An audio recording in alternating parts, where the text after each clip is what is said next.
Good morning, students. This is your chapter 5th, acid, base and salts. In this chapter, we are discuss about the acid, bases and the salts. Normally, what do you mean by acid and base and the salts? Firstly, you know about the acid. हम normally जो चीज़ें खाते हैं daily life में, कुछ भी हम खा रहे हैं, कंज्यूम कर रहे हैं, उसमें कुछ ना कुछ होता है. एसिड भी होता है, बेस भी होता है, सॉल्ट भी होता है. सो हम इस चैप्टर को रिलेट करने हैं. अगर आपने इसको रिलेट करना है तो हम अपनी किचन लाइफ या ईटिंग मटेरियल या हम जो डेली लाइफ में खाना खाते हैं तो उसके रिगार्डिंग हम ये ईटिंग स्टफ में आता है ये सारा चैप्टर आपका. सो करने से पहले आपको ये पता होना चाहिए कौन सा चैप्टर कहाँ पे इन्वॉल्व हो रहा है. ये नॉर्मली आपके ईटिंग मटेरियल, ईटिंग स्टफ के साथ रिलेट करता है ये सारा चैप्टर. जो अब आपने कुछ भी इस चैप्टर के बारे में समझना है तो सबसे पहले आप इसको अपनी खाने वाली चीज़ों पे अप्लाई करना. मतलब कि कोई भी चीज़ है वो ईटिंग मटेरियल से रिगार्डिंग हमारा चैप्टर है. ऐसे हम डेली लाइफ में कितना कुछ खाते हैं, नमक, शुगर, लेमन, कर्ड, कितना कुछ खाते हैं. सबका टेस्ट अलग अलग होता है, सबका टेस्ट सेम थोड़ा होता है. सबका टेस्ट अलग अलग होता है तो ये कंपोजिशन भी इसमें अलग अलग ही होएगी. कुछ चीज़ें खट्टी होती हैं, कुछ मीठी होती हैं, कुछ कड़वी भी होती हैं.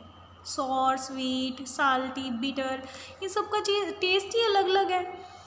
एडिबल सब्सटेंसेस का टेस्ट अलग अलग है. एडिबल सब्सटेंसेस मीन्स जो खाते हैं, हम कंज्यूम करते हैं, हम एडिबल सब्सटेंसेस कह देते हैं.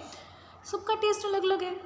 वन ऑफ द रीज़न क्यों अलग अलग है, सोचने वाली बात है, क्योंकि तीनों में एसिड, बेस एंड सॉल्ट की कंपोजिशन अलग अलग होती है.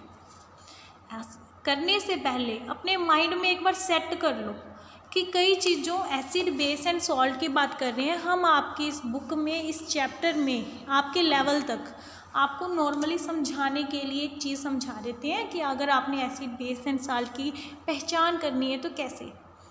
एसिड वो चीज़ों में डाला जाता है जो खट्टी होती हैं. The acid is present in that substances which are sour in taste. अगर आप तीनों चीज़ों को टेस्ट करोगे, जिस सब्सटेंस में खटास होएगी, सॉर इन टेस्ट होगा, दैट इज़ कॉल्ड एसिड. वो सब्सटेंस एसिडिक है. जैसे सोचने वाली बात है, हम लेमन खट्टा खट्टा होता है, that is called the acid है उसमें. पर ये कम अमाउंट में एसिड होते हैं, हमारी बॉडी को इतना हार्मफुल नहीं करते. इसलिए हम इसे कंज्यूम कर सकते हैं. वैसे हम एसिड बेस को खा नहीं सकते, पी नहीं सकते. नॉर्मली जो नेचुरल एसिड्स बेसिस होते हैं हम उसे कंज्यूम कर लेते हैं. तो उस एसिड, वो वीक एसिड्स होते हैं और हमारी बॉडी में इतना हार्मफुल नहीं होते. और नेचुरल एसिड्स को हम खा सकते हैं, पी सकते हैं. लाइक लेमन खट्टा होता है खाने में. जो हमारा अचार डालते हैं, है ना, वो भी खट्टा सा होता है. That is also a acid. जो चीज़ों में खटास होती है वो एसिड होते हैं. अपने माइंड में एक बार सेट कर लो ताकि आपको चैप्टर समझ दें. जब मैं समझाऊं और आपको पता होना चाहिए what do you mean bye acid, base and salt. सबसे पहले ये हमारे एडिबल सब्सटेंसेस के रिगार्डिंग हमारा चैप्टर है कि खाने पीने की चीज़ों में जो चीज़ों में टेस्ट अलग अलग आता है वो इन तीन चीज़ों के कारण आता है. तो हम पहले आपको पता है कि ये चैप्टर हम क्यों पढ़ रहे हैं. अब हमने ये पता करना है कि चैप्टर के जो 3 हैं name, acid, base and salt, इसको पहचान कैसे करेंगे. ये सबसे पहले एडिबल मटेरियल से स्टार्ट करते हैं. वैसे तो बहुत तरीके होते हैं, पर हम खाने पीने वाली बात कर रहे हैं तो हम पहले खाने पीने से स्टार्ट कर रहे हैं. एसिड उन चीज़ों में डाला जाता है जिसमें सॉर टेस्ट आता है, खटास होती है.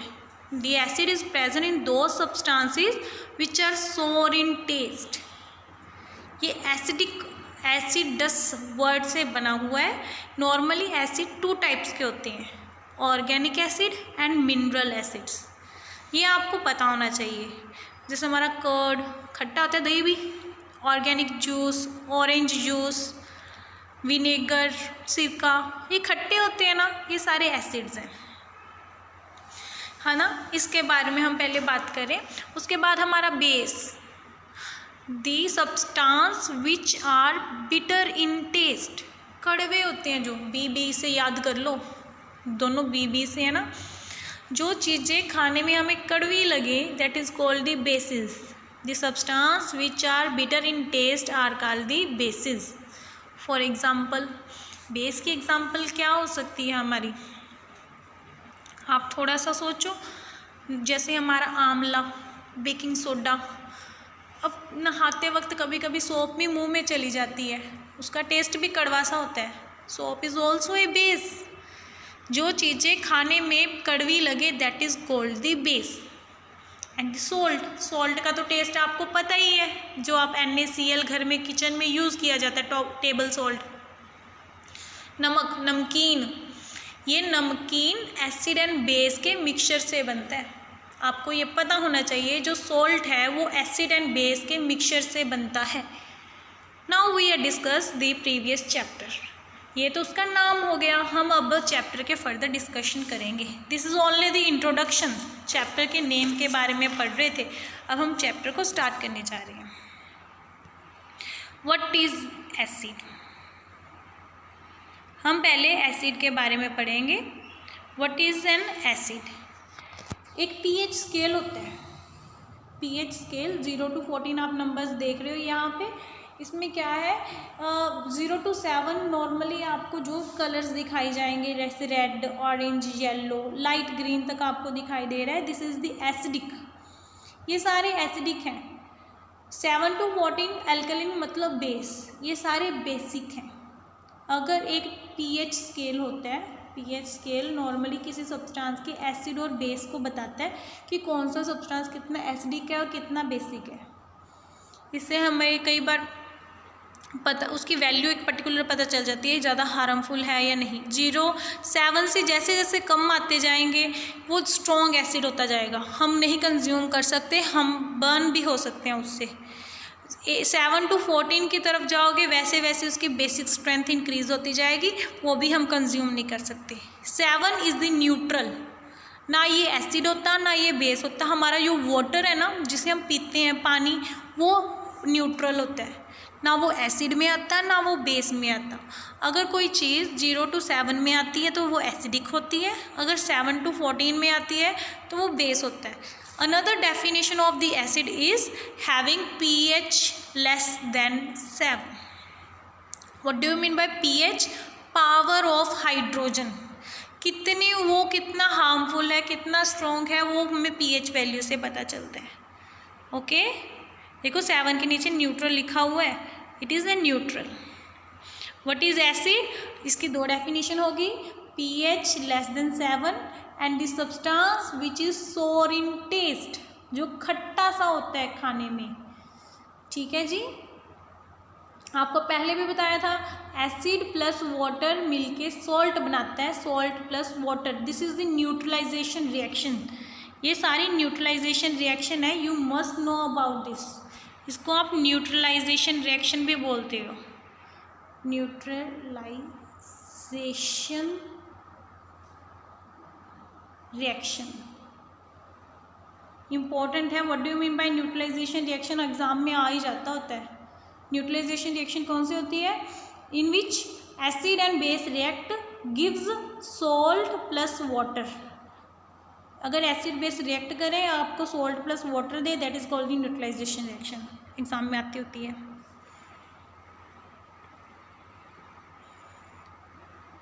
नॉर्मली एक और डेफिनेशन एसिड की बनती है, थर्ड डेफिनेशन को करने जा रहे हैं हम।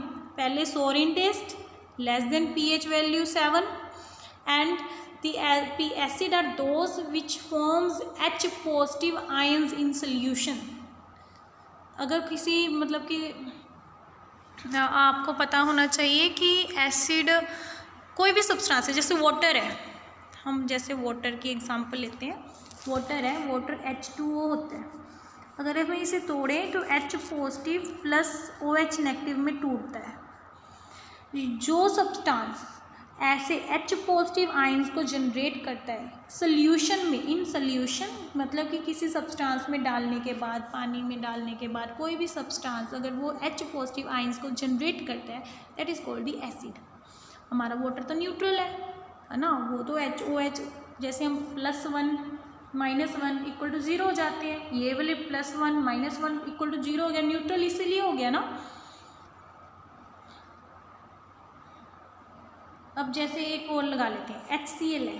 HCl is a major acid, इसको H positive plus Cl negative में टूटता है। इसमें H पॉजिटिव आयंस बन रहे हैं ना, जिसमें H पॉजिटिव आयंस बने that is called the acid. This is the third definition, ये आपकी थर्ड डेफिनेशन है, आप याद रखना, एग्जाम में पूछ लिया जाता है कुछ भी। ठीक है जी।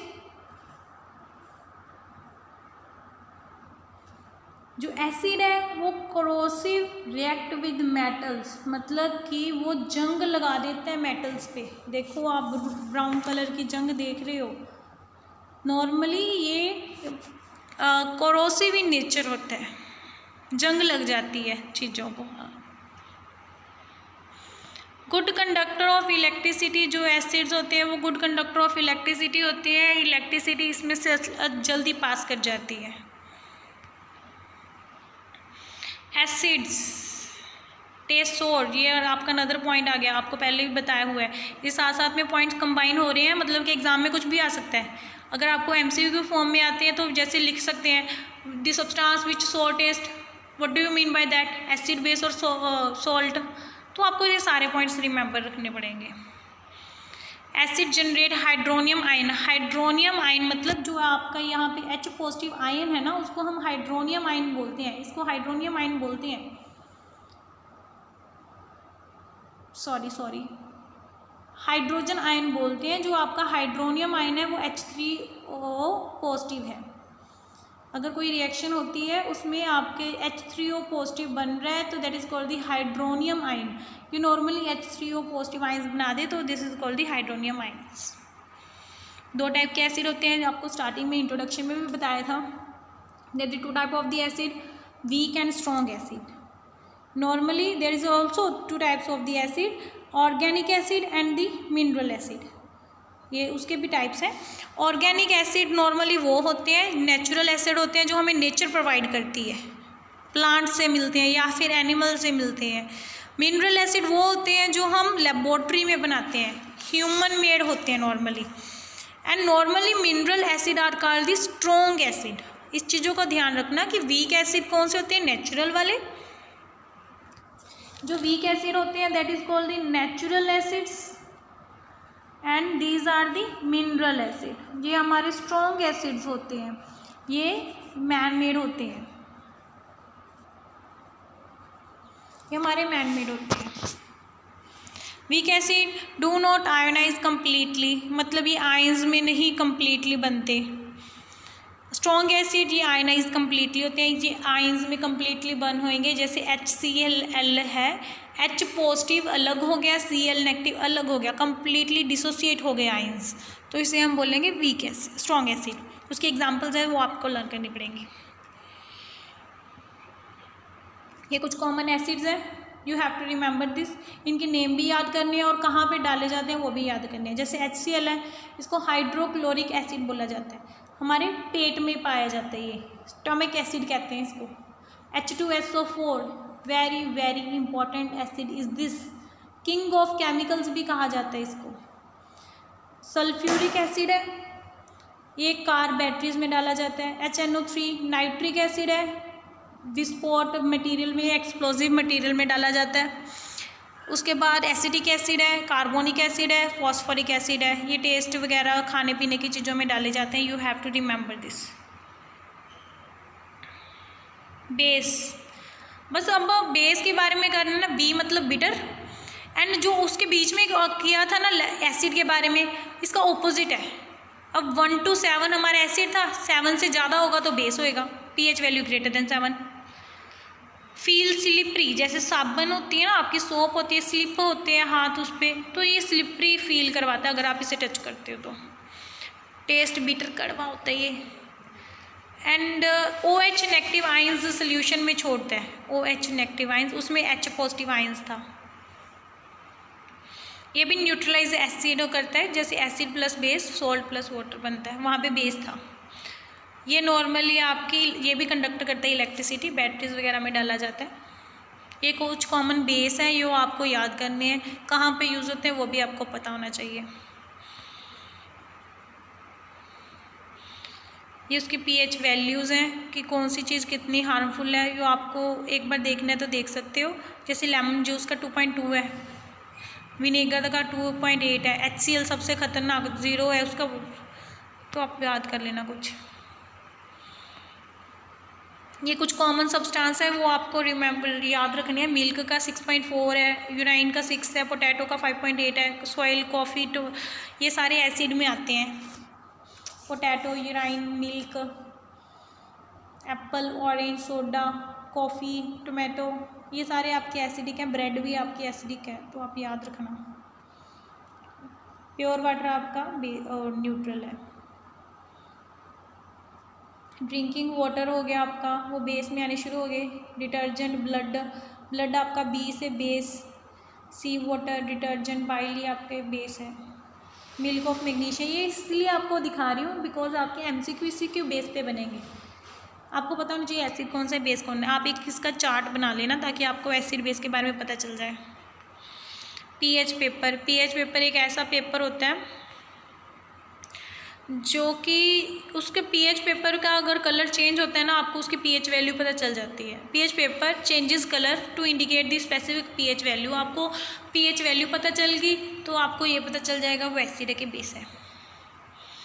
Buffer, a solution that resist change in the pH when A small amount of acid और बेस इज एसिड। मतलब कि अगर मैं थोड़ा सा एसिड या बेस किसी सब्सटेंस में डाल लूँ और उसके pH वैल्यू चेंज ना हो, that is called a buffer. एक ऐसा सोल्यूशन होता है जो कि किसी सब्सटेंस की pH वैल्यू को चेंज नहीं होने देता।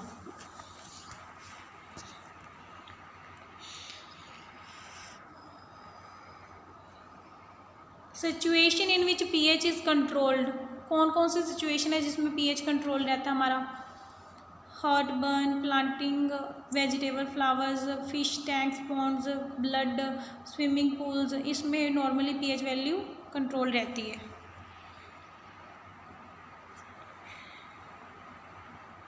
एसिड बेस इन सोल्यूशन, कहते अगर एसिड को पानी में डाला जाए तो क्या बनते हैं? Hydronium ions which is more acidic. आप ये रिएक्शन याद रखनी है, एग्जाम में आती होती है। अगर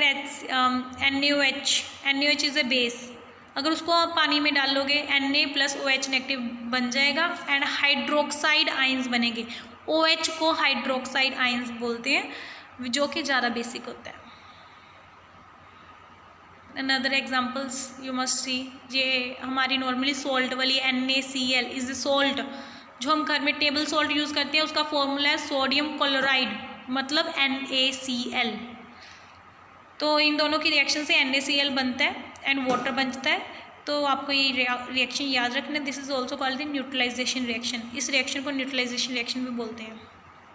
देखो अगेन वही लिखा हुआ है, ऊपर वाली रिएक्शन यहाँ पे एग्जांपल लिख सकते हो।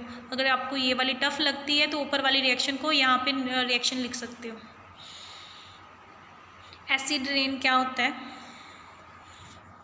Acid rain pollution in the air combine with water to form the various acids. जो नॉर्मली गैसेस होती हैं अगर वाटर के साथ फॉर्म कर जाती हैं, मिक्स कर जाती हैं, तो अलग अलग एसिड्स बना देती हैं जो कि हमारे लिए हार्मफुल होता है। ये रिएक्शन आपको याद करनी है। This is harmful effect of the acid rain. Building damage होगी, एनिमल्स को इफ़ेक्ट हो रहा है, ट्रीज़ इफ़ेक्ट हो रहे हैं, लैंडस्केप हो रहा है, ये सारे इफ़ेक्ट्स हैं। किल प्लांट्स, हमारी जो सिंक होल्स, मतलब कि जो गटर वगैरह होते हैं वो क्रिएट, सिंक होल्स मतलब जो सड़कों पे छोटे छोटे होल्स गड्ढे से आ जाते हैं वो भी क्रिएट हो जाते हैं। जानवरों को मार देती है ये, देखो ऐसे गड्ढे बन जाते हैं। एसिड रेन के कारण होता है सब कुछ। What is salt? आपको फिर बता रही हूँ सॉल्ट क्या होता है। एसिड और बेस के रिएक्शन से जो चीज़ बन रही है that is called salt. One of the product of neutralisation reaction, special लिखा है। सॉल्ट की एग्जांपल याद कर लेना, KCl, NaCl नॉर्मली हम यूज़ करते हैं। Thank you. यहाँ तक आपका चैप्टर पूरा हो गया, बट आपके चैप्टर में एक पॉइंट है इंडिकेटर्स। इंडिकेटर्स वो सब्सटेंस होता है जो जैसे कुछ ऐसा सब्सटेंस जिसके डालने से कलर चेंज होता है और आपको पता चल जाता है कोई सब्सटेंस एसिड है कि बेस है, उसको हम इंडिकेटर बोलते हैं। हमारे पास कई इंडिकेटर है, नेचुरल भी है, मैन मेड भी है। नेचुरल जैसे लिटमस हो गया, चाइना रोज पेटल हो गया, हम और उसके अलावा फिनोल फिथलिन, वेरी वेरी इंपॉर्टेंट है फिनोल फिथलिन, ये हमारा ह्यूमन मेड इंडिकेटर है। जो नेचुरल इंडिकेटर्स हैं हम जो नेचर प्रोवाइड करती है, तो उसको आप रीड आउट करना, आपकी बुक में है, सिंपल आपको उसके बारे में पता चल जाएगा, इसमें कुछ खास पढ़ने वाला नहीं है। आपको सिंपल ये याद रखना है कि कौन सी चीज़ को डालने से कौन सा कलर आता है तो क्या हो जाता है। जैसे अब टर्मरिक की बात है, अगर ये येलो हो जाता है, येलो से रेड हो जाता है तो बेस है, येलो से रेड हो जाता है तो ये बेस है। तो इस चीज़ों से आपको पता चल जाएगा, आप इसका एक टेबल बना के याद कर लेना, इसमें जस्ट देखने वाली बातें ही हैं, पढ़ लेना पता चल जाएगा, कुछ खास नहीं है, इसलिए मैंने इसको इसमें नहीं करवाया। जो आपके बीच बीच में पॉइंट्स बने थे ना, मैंने एसिड के बनाए थे और बेस के बनाए थे, वो आपकी प्रॉपर्टीज़ में ऐड कर लेना वो सारे। These are the properties of the acid and base. जैसे एसिड खट्टा होता है, सोल्यूबल इन वाटर होता है, कंडक्ट कर लेता है electricity. Normally acid blue litmus को रेड में कन्वर्ट कर देता है, रेड खतरा होता है ना, फिर ऐसे याद रख लो, ब्लू टू रेड हो जाए तो एसिड, रेड टू ब्लू हो जाए तो बेस। ये चीज़ों को याद रखना। बुक में कहीं पे भी आपका कोई भी टेबल है वो आपको पक्का करना ही करना है, वेरी वेरी इंपॉर्टेंट है वो आपके टेबल्स। अगर आप टेबल्स नहीं करोगे एग्ज़ाम में वो टेबल्स आते ही आते हैं, चाहे वो यूजेस का हो चाहे वो डिफरेंस हो, यू मस्ट रिमेंबर दिस। इस आपकी बुक में इसके अलावा इसमें एक्टिविटीज़ भी बहुत हैं, आप इसकी एक एक्टिविटी कर सकते हो, इस चैप्टर रिगार्डिंग एक एक्टिविटी कर सकते हो। आपके पास नेचुरल इंडिकेटर्स हैं, या तो आप टर्मरिक को यूज़ कर लो, या चाइना रोज़ को यूज़ कर लो, या लिटमस को यूज़ कर लो। तीनों में से कोई भी एक परफॉर्म करके आपने मुझे सेंड करनी है। This is your activity. कोई भी कर सकते हो, लिटमस पेपर वाली कर सकते हो या टर्मरिक की कर सकते हो। You have to see in page number 63 activity 1 और 2। अगर ये दोनों आप में कर सकते हो तो कर लेना। वैसे आपने ये तो करनी ही करनी है, ऑप्शन ये है कि तीनों में से कोई भी कर सकते हो, जो आपके पास मटेरियल अवेलेबल है आसपास है तो आपने वो करनी है। Now this is the end of your chapter. आपके न्यूट्रलाइजेशन एवरीडे में भी ये इसमें टॉपिक है, तो आप कहाँ कहाँ पे यूज़ करते हो न्यूट्रलाइजेशन इन एवरीडे। जैसे मान लो आपको किसी मक्खी ने काट लिया, तो मम्मा क्या करते हैं, कभी अचार लगा देते हैं या फिर कड़े से मसलना शुरू कर देते हैं। होता क्या है, जब मक्खी आपको डंक मारती है तो उसमें क्या होता है, फॉर्मिक एसिड होता है, एसिड होता है, जिसके कारण आपकी बर्निंग शुरू हो जाती है, स्वेलिंग होनी शुरू हो जाती है। जैसे ही उसके ऊपर कोई आप वो बेस लगाते हो, बेस में कुछ भी हो सकता है, बेकिंग सोडा हो सकता है, कुछ भी लगा सकते हो, बेस लगाते हो तो वो न्यूट्रलाइज होने लग जाता है, जिसके कारण वो एसिडिक नेचर को ख़त्म करना शुरू कर जाता है। एसिड का ऑपोजिट क्या है, बेस, वो इसके एसिड नेचर को ख़त्म करेगा, जिसके कारण आपको ठीक होना लग जाता है हौली हौली धीरे धीरे। उसके अलावा जैसे हमारा पेट ख़राब हो जाता है, हम कहते हैं एसिडिटी होगी, तो डॉक्टर क्या हमें मिल्क ऑफ मैग्नीशिया या फिर कुछ एंटासिड मेडिसिन देता है, हमारा ठीक हो जाता है। वो इनो भी लेते हैं हम, तो वो भी इसकी एग्जांपल्स हैं न्यूट्रलाइजेशन की जो हमारी डेली लाइफ में है। इसके बाद आपने इस चैप्टर का फ्लो चार्ट भी बनाना है। ऑल्सो जो आपको फिर कह रही हूँ, आपने बैक एक्सरसाइज तो करनी है, ओरल क्वेश्चन, साइंस क्यूज सारे आपने बुक पे करने हैं। कोई भी आपने आंसर कॉपी पे नहीं लिखना, कॉपी पर ओनली वो काम करना है जो बुक में उसका आंसर नहीं है। जैसे मान लो आपका डी पार्ट है शॉर्ट क्वेश्चन आंसर के, थर्ड क्वेश्चन है, इसका आप बुक पे नहीं, मतलब बुक पे मार्क नहीं हो रहा, सारा कुछ आपने बुक पे मार्क करना है। जो आपका बुक पे मार्क नहीं हो रहा वो आपने ओनली फेयर कॉपी पे लिखना है। ठीक है, आपने इसके सारे कुछ करना है, इसके लॉन्ग भी करने हैं, हॉट्स भी करने हैं, एप्लीकेशन बेस्ड क्वेश्चन भी करने हैं। इफ़ ये बुक पे मार्क हो जाते हैं तो बुक पे मार्क कर लो, अगर नहीं हो रहे बुक पे mark then you have to write on your notebook, चाहे वो एप्लीकेशन बेस्ड हो, चाहे प्रैक्टिकल बेस्ड हो, चाहे एनसीईआरटी एग्जाम्पलर क्यों ना हो, you have to do each and everything, क्योंकि एग्जाम में कुछ भी आ सकता है, ऐसे नहीं है एक पर्टिकुलर क्वेश्चन नहीं आएगा आपको। इस चीज़ों का ध्यान रखा करो, इस चैप्टर के नहीं सारे चैप्टर्स का ऐसे ही करना है।